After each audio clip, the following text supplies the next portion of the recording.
Hi, hello, how are ya? It's Daryl, we're back. It's Cage Rage, episode 2 of Cage Rage and Nicolas Cage Podcast. Lovely to be back with you. Thank you for having me and letting me in to your ear holes. Now, I've done a little bit of work on the show, if you can call it that. It's now available on YouTube, it's available on acast.com, and also it's only bloody available on Spotify as well. That's exciting. That's a thing. Ultimately, it doesn't really mean anything. Anyone can put a show on Spotify. But has that stopped me from swinging my dick left, right and centre around? Throwing out that Spotify dick swinging card? No, it absolutely hasn't. So hopefully now, for the ease of your commutes, your streaming purposes, if you're working from home as well and want something to put in the background and you want to listen to this guy's dulcet tones talking about Nicolas Cage films, then you've come to the right place. And we welcome you aboard the Cage train. We are on the journey to true Cage Nirvana. And now we're on episode 2. Can you believe that? He's committed. He's committed to it. No one thought he was going to do it. But I always knew, that this was my true calling.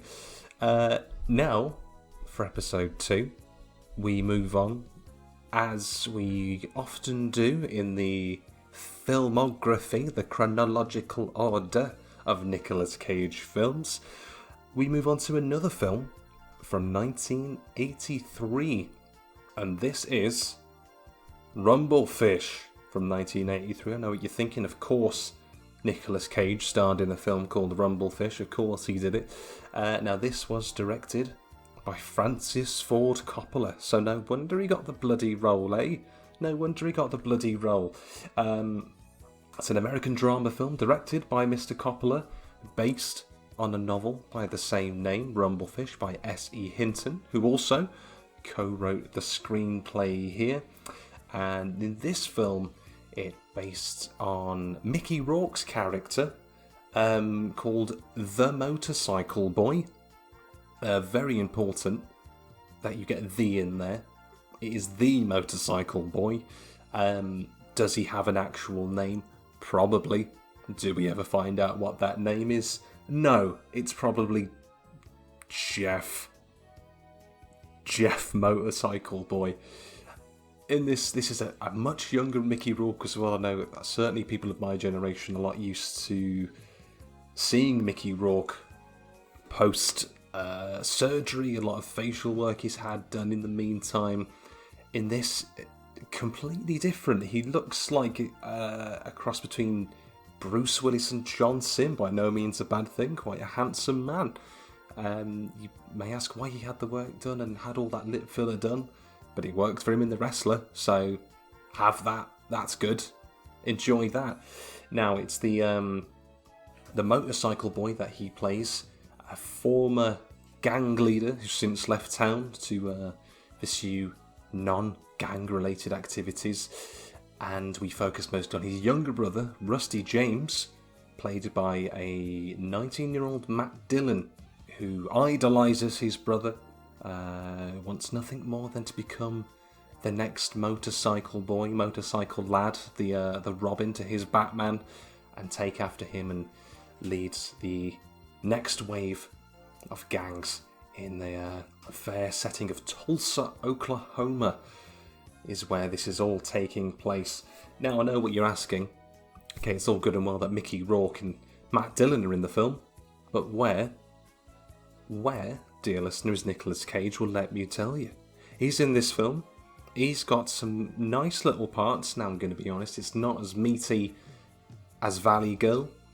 It's not as prominent as his character in Valley Girl, but still quite an important part in the grand scheme of things. And don't worry, we'll get to all of them in very good time. Now, into the meat of the film. This is a black and white film. It's a very stylized film, very avant-garde. It's completely different from the previous Cage film, Valley Girl, which is all colour and wide scenery shots and very Hollywood in its setting. This is much more film noir, I suppose you'd say. Very high contrast, black and white, a lot of new wave style cinematography in there. Very noticeable for the expressionism style. A lot of underlying scores as well. I believe it was a score by Stuart Copeland, who, if you don't know, the drummer of the musical group The Police. So this has a lot of stuff going for it. I've just watched the film prior to recording this. Quite enjoyed it more than Valley Girl. So, getting into this now, we start in a little milkshake diner. We're meeting the characters. Rusty James is his name. He's the main character. And I will say as well, if you do watch this, take a drink every time the name Rusty James is mentioned, because in, I would say, the first 10 minutes they probably say Rusty James anywhere from 20 to 30 times. So if you want some avant-garde drinking games, a little bit different, I know we're all used to drinking to Lord of the Rings every time the hobbits are out of their depth, every time they look at the One Ring, every time there's a close-up on Gandalf's face. You'll be absolutely ruined. Now, the most important thing in the first 10 minutes, aside from all the mentions of Rusty James, is 1 minute and 30 seconds in.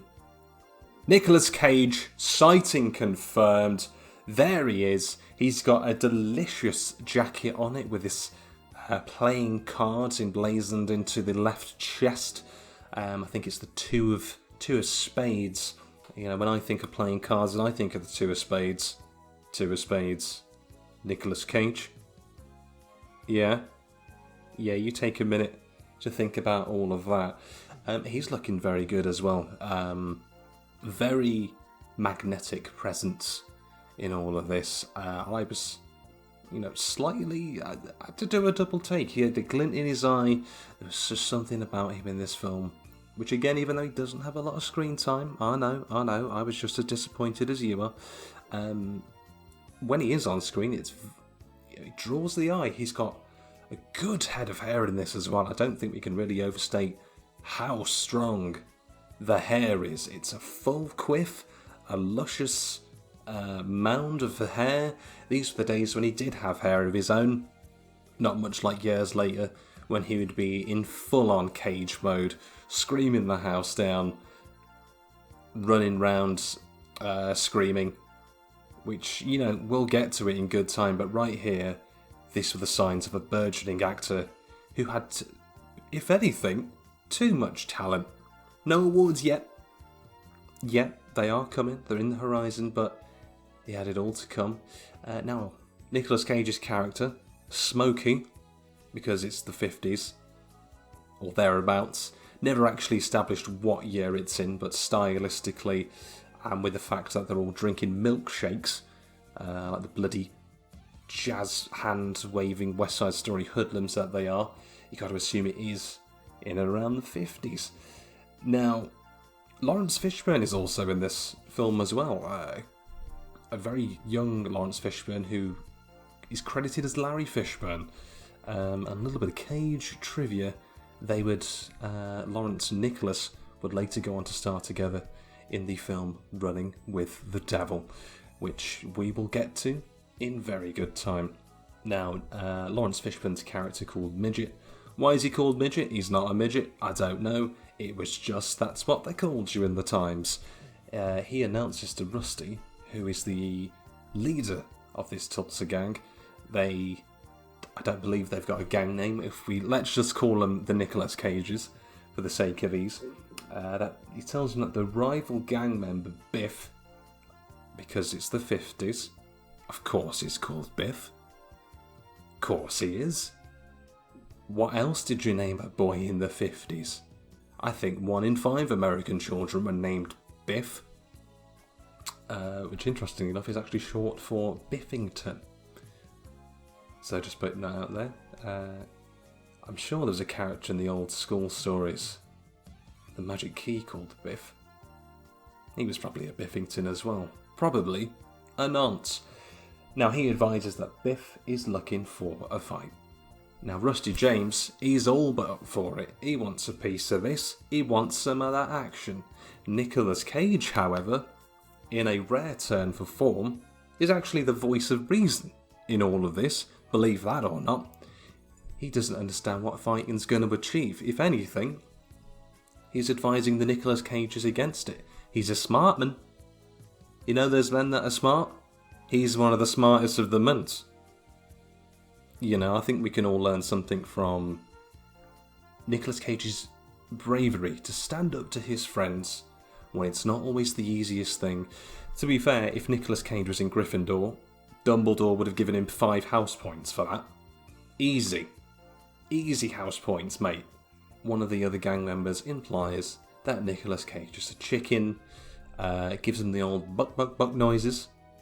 Now, as you well know, during that era, that time period, from one man to another, being called a chicken was probably the worst thing that you could call someone. It was a horrible omen to have hanging above your head. It was like probably as bad as what was it else was going on in the 50s? Polio. Probably as bad as having polio. If you're a chicken or you had polio, if you had both, the chickolio, get out of town, mate. What the fuck are you doing? Smokey relents. He says to Rusty James, you know, I've always got your back. I'm going to be there with you no matter what happens. So they go into it. They take Steve with them. Now, Steve is... I'm going to be honest, I'm not sure what the point of Steve is.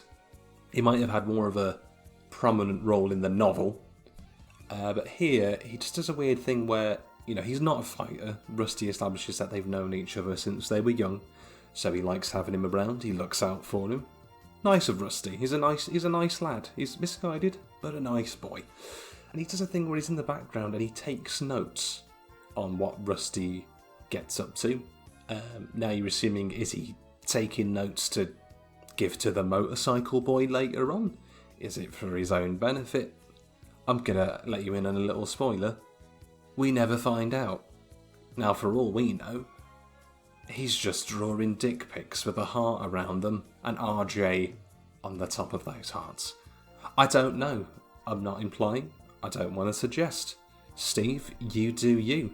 You're a nice guy. You're not into all the violence business. But I just want to understand you. If you were going to share a scene with Nicolas Cage, I want to know what you bring into that scene. Because right now, it's nothing but good penmanship.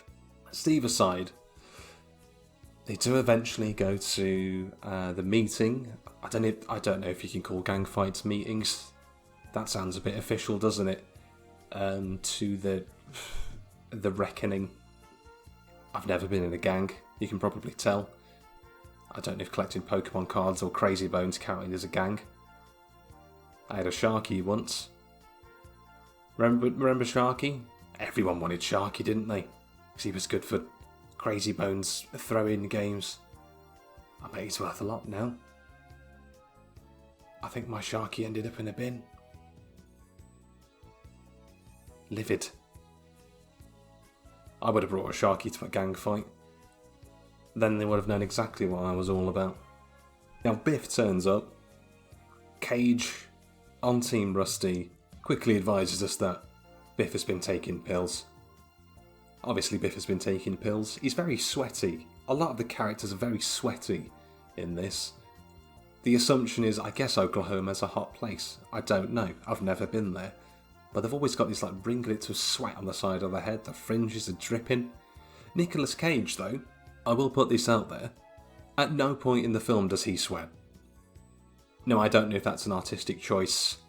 I don't know if, in real life, Nicolas Cage just doesn't have sweat glands. He seems above sweat. He's the kind of guy that, if you think about a celebrity who sweats, Nicolas Cage is not that man. You know, I don't think anyone has ever seen him sweat. Answers on a postcard, if you've ever seen that. Now, Biff, he brings a knife, to a Nicolas Cage fight because he's a son of a bitch. Fuck you, Biff. Rusty uses his jacket, starts whipping it at Biff to try and disarm him, to try and take him down. Nicolas Cage quite helpfully tells Rusty James to go for the neck.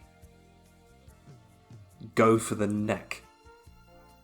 Now, I don't know if you've ever been in a knife fight and all you had at your disposal was a jacket. Is it the right thing to do to whip someone in the neck with a jacket? Does that work? I've never been in a fight, I wouldn't know. I mean, my cat has, nibbled at my hand once. I don't know if you'd count that as a fight. I've never whipped my cat in the neck with a jacket, though. Because even if that scenario happened, where it's either me or the cat, and all I've got is a jacket, I don't know if I'd whip him in the neck. If that would be the thing to do. I have no idea. Rusty James comes out on top. He's very acrobatic. He's all monkey barring around. He's running and he's jumping. He's doing all of these kicks. It's very exciting. And he takes Biff down. He beats 7 shades of absolute shite out of Biff. But then, out of nowhere, vroom vroom, it's only the bloody motorcycle boy. He's back. Apropos of nothing. Very coolly played by Mickey Rourke, very unaffected by the surroundings going on around him. He says to everyone, I thought there was a treaty, because as we learn, the motorcycle boy put a stop to the gang fights. There was a treaty. By the time he's left, he's been out of the picture for a few months. But in the midst of his distraction, Biff gets in a cheeky knife slash to the side of Rusty James. Rusty James goes down. A motorcycle boy, he does not like this at all, and delivers what I think can be agreed as perhaps the greatest finishing move in all of cinema, when he revs his bike and then just fucks it into Biff. He just fucks the bike into Biff, and Biff just gets turned inside out like a harpsichord on a trampoline. He goes inside out. I think he died. And Nicolas Cage was there, and he let it happen. Now I don't have a motorbike, but if I did, I don't know that I'd throw it at anyone. I don't even know how he did it. But when you've got a name like the Mr. The Motorcycle Boy, why wouldn't you just fuck your motorbike at someone? Genuinely, I had to pause the film at that point. I was like, what the fuck just happened? This is probably one of the more, I don't even know if I'd call it an outrageous moment, but it's quite at odds with the rest of the film. There's not a terrific amount of violence in it. It came off a little bit slapstick, honestly. This was about 15 minutes or so into the film, 16 minutes in. Very funny. I don't know if you've ever seen a man have a bike just revved and essentially launched at him. Very funny. And I thoroughly recommend it. Now, back into the business. Rusty James is taken back to a house by a motorcycle boy and Steve. They nurse him back to health overnight. Obviously, they don't want anything to do with the hospital, so they get a bit of the old alcohol out, pour it on his wound. And as far as the film implies, that's the only medical attention that Rusty James gets. Very weirdly, there was a sound effect when he had the alcohol poured in his side, like it was sizzling, like he somehow cauterized the wound. So I don't know what they drank in the 50s, but that's why they own all the housing now. Motorcycle boy just starts thinking about his brother as well. Obviously very concerned for him, doesn't always outwardly show it. Rusty and Steve start talking about Motorcycle Boy, how even though he's 21, people think he looks really old at the grand age of 25. They think he looks 25. So if you're 25 or older, like I am, well, fuck you. You're old. You're finished. Where's your pension? Huh? I've got nothing. I've got a cat. Probably get about 20 quid for it. I'm not going to sell my cat. I won't sell my cat. Also, not only is he 21 going on 25, he is colourblind, he's partially deaf, he has a very aloof attitude, does the motorcycle boy, and because of this, people think he might be a bit crazy. This is what they chalk it up to. All of this is adding up. These 3 social wrongs are not making a right. They think he's a bit odd. Now, fortunately, Rusty James does make a recovery. He goes to visit his sweetheart Patty, afterwards. I should say before. Now, Patty will come into the story a few times. In fact, Rusty James was nearly late for the fight because he was missing visiting Patty. He visits her house. Now she's like, I'm not supposed to have boys around. Never have boys around. Boys are awful. Boys make everything bad. Don't trust us. If you see me in the street, spit at me. Well, not whilst COVID-19 is going around. Kick me in the shin at least and say it's nothing personal. It's just, And I'll be like, I do know. I'm completely aware of why this has happened. Put me in a bin. Now they get down to the smooching. Once they've got rid of Donna, Patty's sister, because she's third wheeling. The implication is that they have a nice little romantic bonk on the couch, and then he has a post-coital nap. We've all been there. Am I right? I think I am. And when he wakes up, he's running late. He was supposed to be at the battleground by 9:30. It's now 10:15. He goes to run away.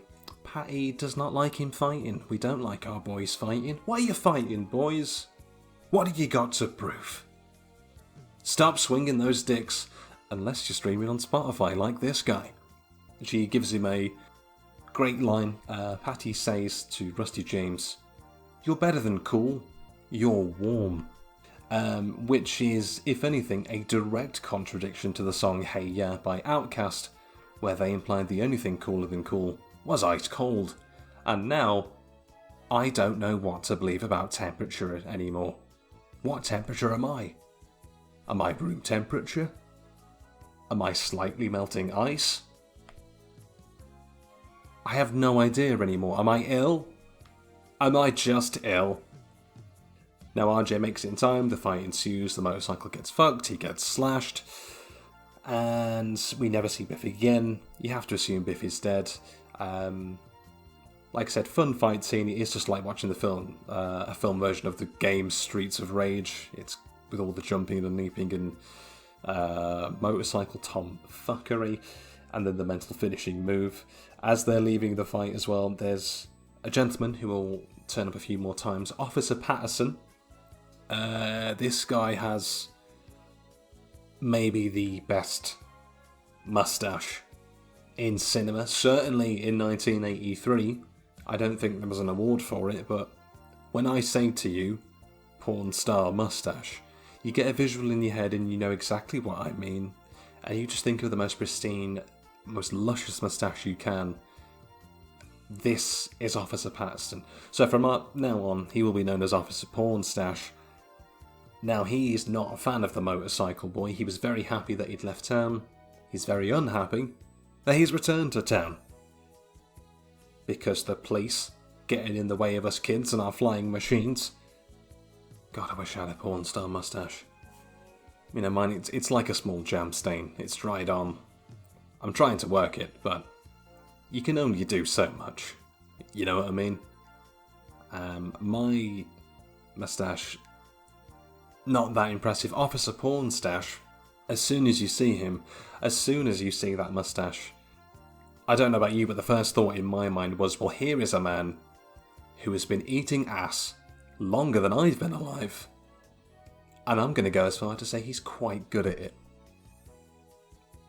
I don't think I can make the same claim. I won't make the same claim. I don't believe my skills of ass consumption are up there. in the top 1%. The 1%, as they should be. So there's food for thought for you. Ass food. But, fucking hell, back to the film. Rusty's still trying to impress Patty. He wants to take her out and do things with her, but he's got no money. Ain't that just the truth at the moment? So, we're then introduced to the father of the boys, who was just referred to as father in the credits, played by Dennis Hopper, no less. He's an alcoholic, he's living off welfare. He's been on a bit of a downward spiral ever since his wife, the boy's mother, left. He's got a nice bottle of something on him. Motorcycle boy grapples him to take it away, and his father says, "Oh, you're just like your mother." How dare people care for people? How dare your son not want to see you drink? Now, Rusty James, whilst this is happening, tells Motorcycle Boy that he saw Cassandra. Now, she is someone that we meet briefly. It is implied that at some point in the past, Motorcycle Boy and Cassandra were, if not lovers, they definitely had a romantic intonation, perhaps of the sexual variety. Cassandra said she's stopped using heroin. Motorcycle Boy says that he believes her. Father says that the Greeks must have got her.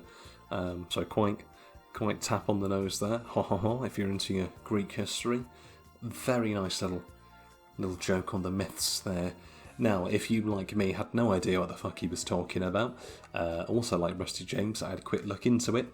Now, in Greek myth, Cassandra was a woman cursed to utter true prophecies, but never be believed. So in Greek times, calling someone a Cassandra was basically the same as calling someone a Karen today. So there's your context. A little bit of history for you. You didn't think you were going to get that, did you? Didn't think you were going to get some Greek history on this podcast. These are the things about Nicolas Cage films. You have no idea what's going to happen. I had no idea. I thought the Greeks gave us yogurt. And look, we learned about Cassandra today. So, tell your friends at the office, and you'll look like an absolute big-hogged son of a gun. Now, next was a scene that seemed to come out of nowhere. A bunch of the teens, they break into a building. Rusty James and Smokey is part of them. And there's just a few shots of them all, I guess, having an orgy is the best way to describe it. There's just boom, surprise orgy, and now all you hear is one of the characters is Smokey. You always have the best ideas. So even though he's not in the film much, what do we know about Smokey so far? He's loyal. He's got Rusty James's back. He doesn't think fighting is the answer to everything. And he knows how to host a fuck party. My boy Cage hosting fuck parties, sucking and fucking like there's no tomorrow. This is what you come for. This is what he came for. And this is just how he rolls. Silent but deadly. Hogger plenty. Smoky boy smoking down. Smoking on dicks. I don't know what happens. Orgies. Now, also here, a little bit controversial, but they're all drinking a bit, and it does appear that our boy Rusty James has a little bit of an infatuation, a little bit of a situation, a little bit of the hokey pokey, put your left leg in, your left arm out, in out, shake it all around. You do the smoky coke and you turn around. That's what it's all about, with another woman. Naughty. Now, soon after this, we don't have to hang on too long. Rusty James meets up with Patty. She knows all about the party. She knows that he's been up to very nefarious deeds indeed, and she breaks up with him on the spot. She's like, I don't want anything to do with you, walks off into the smoke, and she's out of town. Rusty, very annoyed about this, he's been rumbled. He's been rumble-fished. He finds Motorcycle Boy. He's at a local store looking at magazines. For some reason they make a whole point of Motorcycle Boy had his picture taken. He's in a magazine We don't really know why. It just seems to be a thing that happened. But he's like, let's just not tell anyone about this. And Rusty's like, yeah, alright. That's brotherhood for you. You want someone to get you back? That son of a bitch has got you back. Bros, before Calihonia?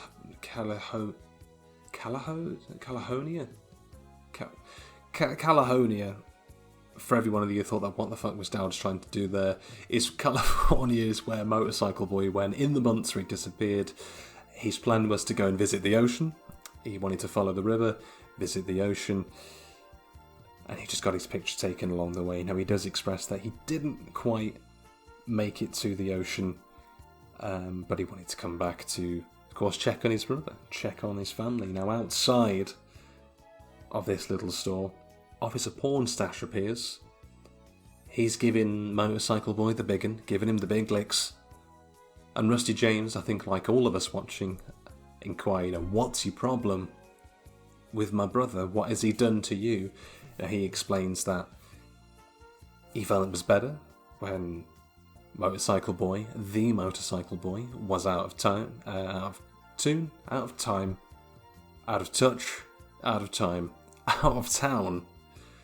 Because then there's less gang fights, and what he hates is what Motorcycle Boy represents, and he hates the fact that a lot of the people in that town have this idea of him that he represents something that he doesn't feel that he represents.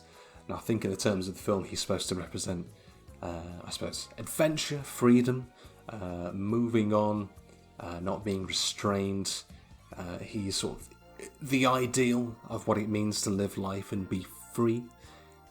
Officer Pornstash doesn't like that. There should be rules, there should be a way of living. Everyone should fit into a column, a checkbox of things. We don't like that. This is not the Nicolas Cage mantra. The Nicolas Cage mantra is raw dogging, cheap hogging, keep on rocking, and every now and then just scream and lose your shit. And if you tell me that's wrong, you tell me that's the wrong way of thinking, because that's how I live my life. To the cagiest of ways. Now, they go across the river, Motorcycle Boy and Rusty James, where Rusty James has offered that they go just to try and forget about the day, forget about the events. It's been tough, so they go and hit up some of the bars on the other side of the river, across the tracks, over the bridge. Now here, Rusty J and Motor B, they have a conversation, quite a telling conversation. Motorcycle Boy reveals that when he was in California, he was in a bar, minding his own business, and there's an award show on the TV. He sees none other than their long-lost mother in the crowd, and in that time, since they've been absent from each other, their mother has met and now lives with a bigwig film producer in California, and she's living the high life. And because of this distraction, he never made it to the ocean, which is why he's come back. He wanted to tell his brother. His brother's obviously annoyed that he didn't tell him this earlier, but even so, Rusty James later just reaffirms that he still wants to be just like his brother, but is told by patron of the bar that Motorcycle Boy is a prince. And because he's a prince, he'll never have anyone else like him, least of all his brother. Now, I don't know who this patron was. Never explained. Why would you explain something like that?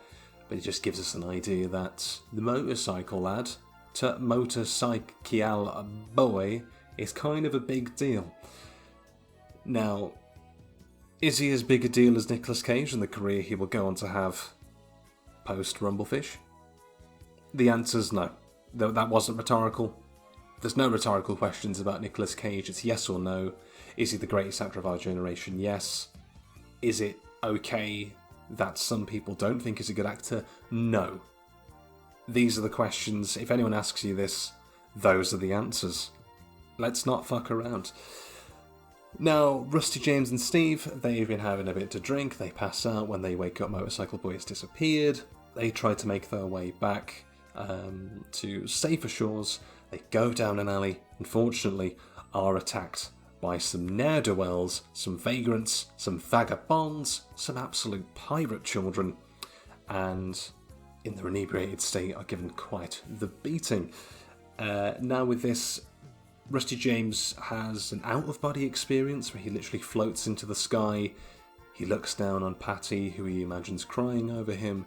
He looks down at his friends, who announce him as a cool dude, which I think is how we all want to be remembered, as a cool dude. And then he goes back into his body, where, lo and behold, the motorcycle boy, he turns up, kicks 7 shades of shit, manure-grade shit, weapons-grade shit, out of them. It has been kicked straight to the curb, and he saves his bloody bro.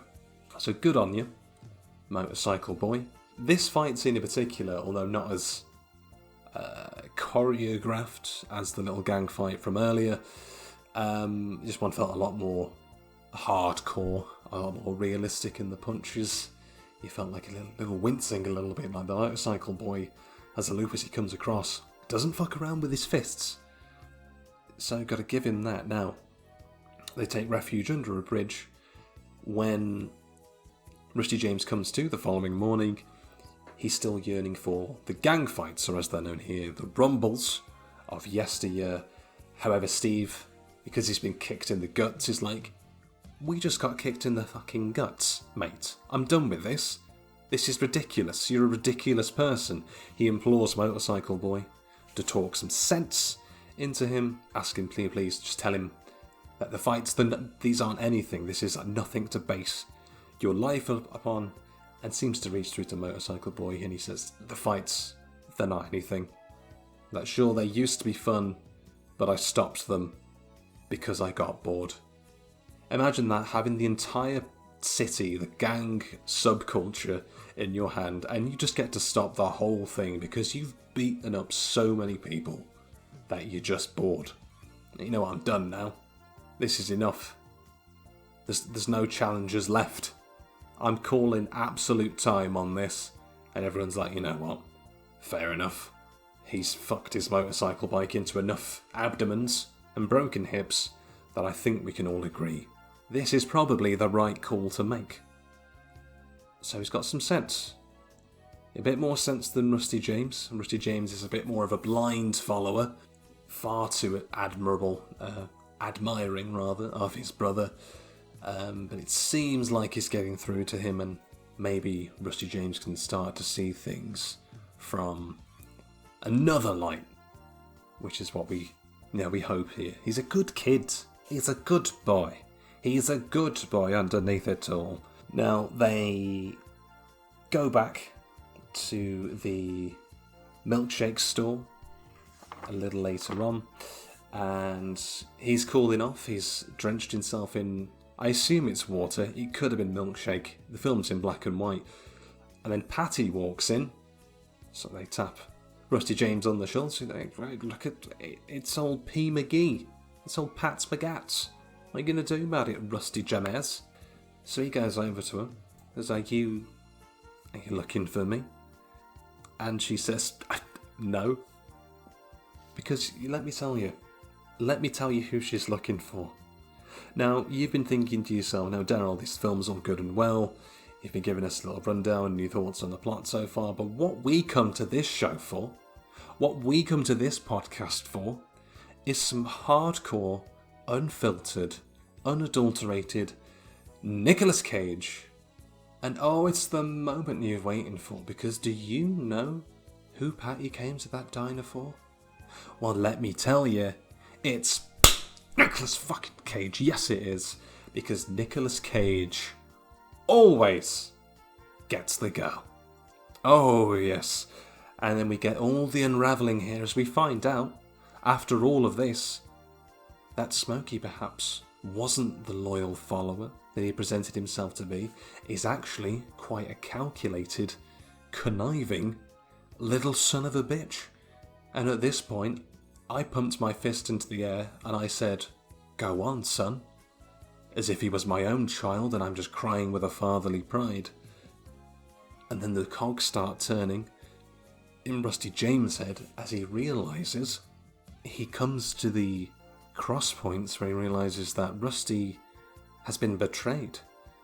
That Smokey isn't the friend he set himself out to be. So it turns out that Smokey had set up the orgy on purpose for the whole end goal of Rusty getting drunk enough to sleep with another woman, Patty finding out so Patty would leave Rusty and open the door for Nicolas Cage. Oh, this is a big brain, this is a galaxy brain move. When the cage comes a knocking, when the cage boat is a rocking, you let him in, and you let him do whatever the fuck he wants. Alright? Do whatever the fuck he wants. Now Rusty, he's not angry. He asks Nicolas Cage if he'd like to come outside. Cage tells him he's not going to fight him. But Rusty, when they do go outside, says to him, you know what, I wouldn't have been smart enough to think of this. And pretty much just says, you know what, fair play mate, you won. And Nicolas Cage did win, because he always wins. That's what Nicolas Cage does. He's always 3 steps ahead of you, but he's so smart that he makes you think that he's a step behind, and then he fucks you. Right in the gob, and you'll be fucking grateful for it, Rusty James, that you had this opportunity to be in his presence, right? And you got played, son. Congratulations. Because you fucking played yourself, you son of a bitch. Now, to add insult to injury, very coldly, very calm and collected, Smokey tells Rusty James that, you know, even if Patty wasn't with him, he probably still would have gone and pursued this anyway, because Patty, he's had eyes for her. He's always had eyes for her. And he lays into him a bit more and says, look, if this was the other way around, I, Smokey, would be president of the gangs. You would maybe be second lieutenant, second in command. If the gangs were still around, which are dwindling out these days, no one would have followed Rusty James into battle because he doesn't have the brains of his brother. He would have got too many people killed, and the fact he's riding out on his brother's rep is only going to get him so far. So Rusty has all that food for thought. Nicolas Cage goes back inside, and the message here is that Cage always gets the girl, and you know they raw-dogged. You know as soon as he went back in that diner, they got on that table, milkshakes were flying, straws were all over the place, they were raw-dogging, bear-hogging Nick Cage. He's a lock-in. Now I'd love to say that's where the film ended, with Nicolas Cage getting the girl. It's not where it ended, unfortunately. This is the last sort of meaningful moment where we see Nicolas Cage's character. So back to Rusty James and Motorcycle Boy. Rusty James finds out the Motorcycle Boy is at the pet store. It seems that Motorcycle Boy has this fascination with what he calls rumblefish. Now these are Siamese fighting fish, and interestingly, these fish are actually the only things that are coloured, that are of any colour, red and blue, in the film. I'm sure there's an artistic reason behind this. Do you think I was lazy and looked it up? No. I could have just done a little Google and was like, oh, what does this mean? I didn't do it. So let's just all pretend that we understand it's some form of artistic expression. He's got his opinions on the rumblefish.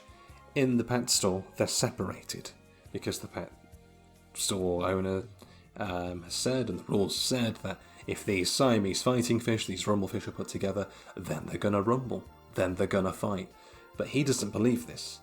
He says that, you know what, if we put them back in the river, I don't think that they would fight. I don't think that they would fight at all. Now Nicolas Cage probably would have smashed the fish tank open and screamed, but, you know, we get a more sensible take.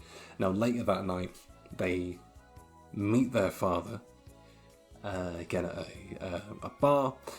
Rusty James now asks about his mother.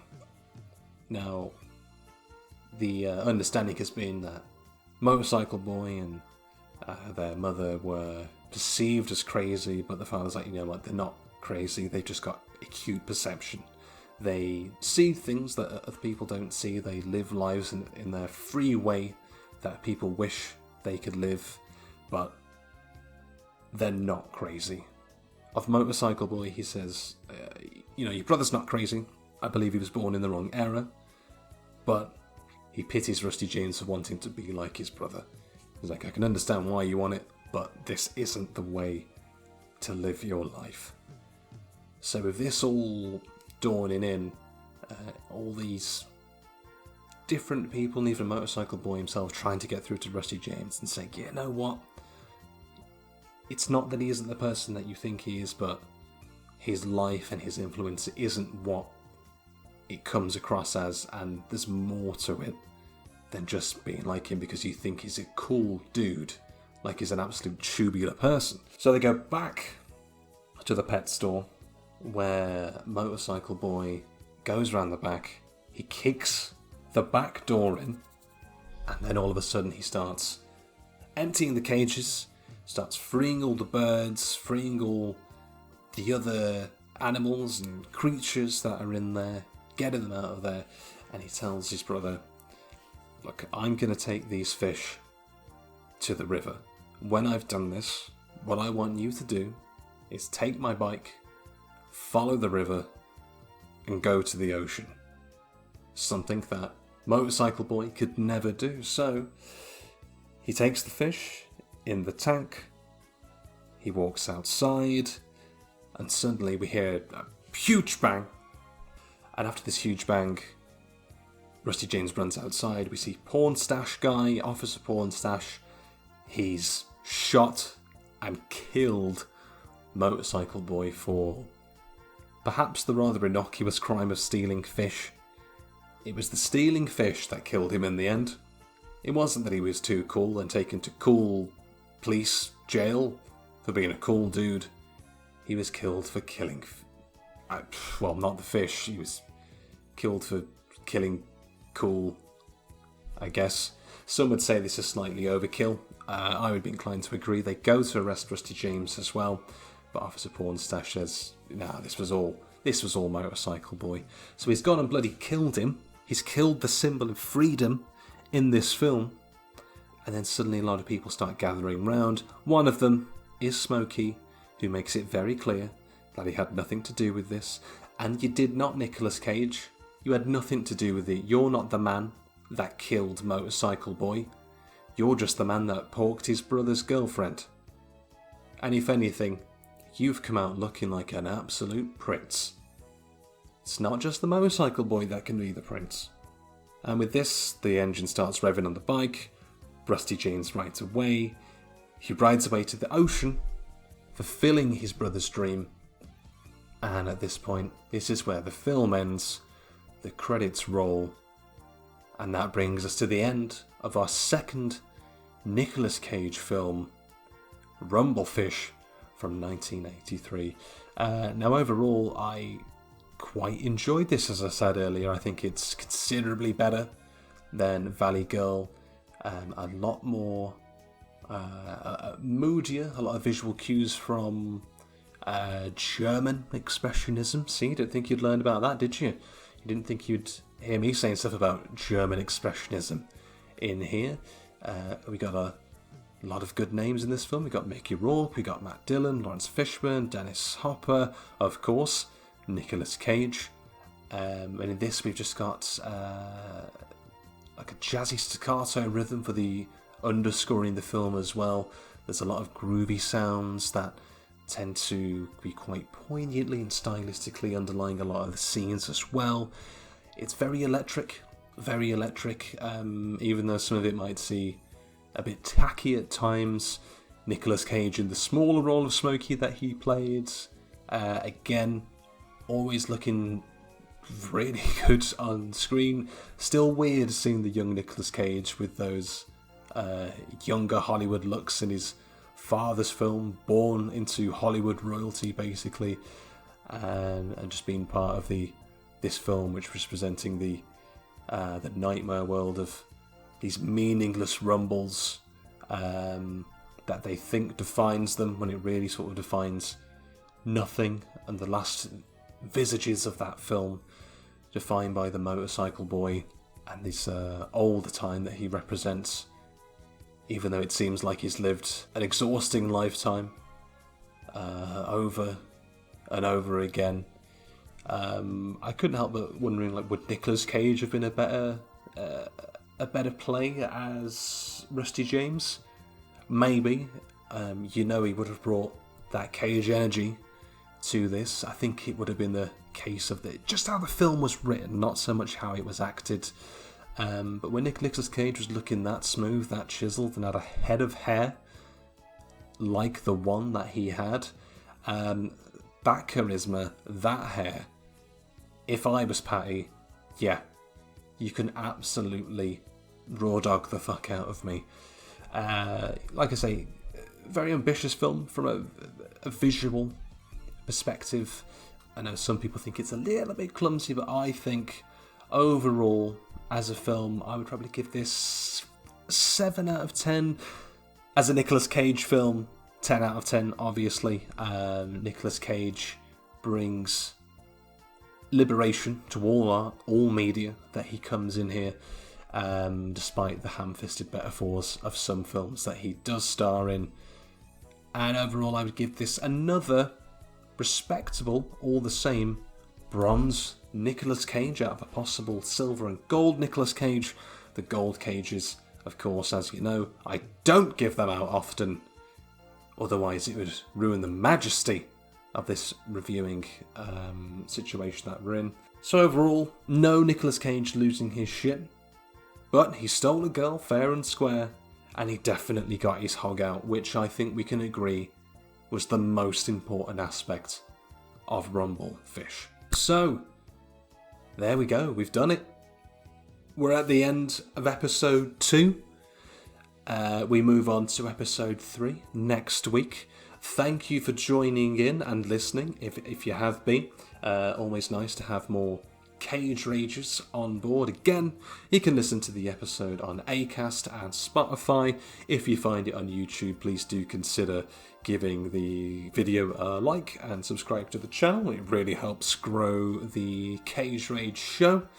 And until then, we've also on the social media as well. We're on Twitter, we're on Instagram, Cage Rage Pod Instagram, and Cage_pod at Twitter. I'm really hoping that I've got those right. I'll put the social media links in the description below if you're watching on YouTube. But again, thank you for listening. There's a lot of fun watching these. I'm really enjoying it. No sign of cage fatigue yet. There will never be a sign of cage fatigue. You can't fatigue me by watching the works of the greatest actor of our generation. So, thank you. Take care. We'll see you in the next one. And until then, keep on caging. Bye.